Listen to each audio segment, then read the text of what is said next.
Yuka Wei is here in studio. Yuka, you are starting off with that bombshell announcement by the UAE. It's quitting the OPEC and OPEC plus oil cartels. Indeed, Sharon, in a significant blow to the groups, the UAE has decided to leave the groups on the 1st of May, saying it reflects its long-term strategic and economic vision. A long-time member, the country has often expressed frustration at production caps set by OPEC as it aims to increase its output to about 5 million barrels per day by 2027. Camille Corcoran has more. One of its longest-standing and largest producing members, the UAE's decision to leave OPEC has come as a blow to the oil cartel.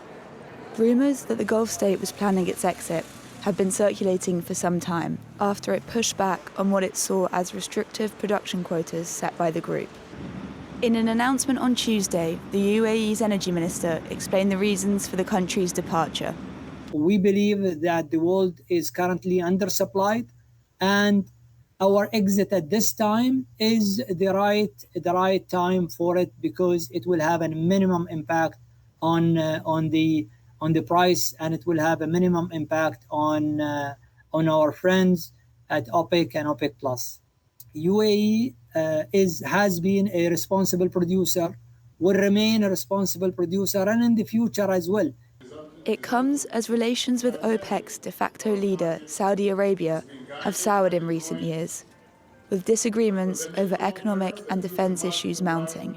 For analysts, the UAE's departure from OPEC casts doubt over the future of the group and of Saudi Arabia's role in it. Saudi Arabia has been the central banker of the oil markets. Now, what is Saudi Arabia going to do in this new scenario? Are they going to remain the de facto leader of OPEC? Are they going to manage the market? Or is it going to be a free-for-all market, given that the UAE has left? That is the big question at the moment. The impact on oil prices is unlikely to be felt immediately. Much of the oil produced by OPEC countries remains stuck in the Gulf due to the ongoing Iranian blockade of the Strait of Hormuz. So, Yuka, what exactly are these oil cartels and why were they formed originally? Well, let's go back in history a little bit. In the years after World War II, the global oil industry was dominated by just a handful of big companies. OPEC was formed in 1960 to defend the interests of countries that produce crude oil against corporate powers. Its founding members were Iran, Iraq, Kuwait, Saudi Arabia and Venezuela. It then expanded its membership to other oil exporters. Some have since left, like Indonesia, Ecuador, Qatar, and most recently, Angola. The UAE first joined in 1967 through the Emirate of Abu Dhabi and stayed when the country was formed in 1971. According to OPEC, it was its fourth largest producer in 2024 after Saudi Arabia, Iraq and Iran.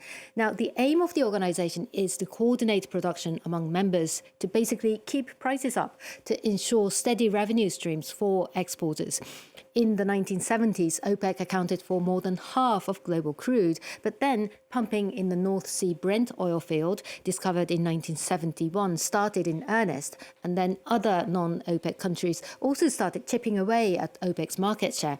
Following a supply glut in the 2010s, which saw oil prices plunge, the group extended the alliance to 10 non-members, including Russia, to form OPEC Plus, in order to maintain a global production and price control mechanism, as well as its influence. And Yuka, how have the markets reacted to all of this? Well, global oil prices mostly rose this Tuesday as the UAE's exit cast doubt over OPEC's clout in the markets in the long run, with investors also keeping an eye on developments in the Middle East. Brent crude hit $111 a barrel, while the US's WTI surged more than 3.5%, breaking through $100 a barrel earlier for the first time in 2 weeks.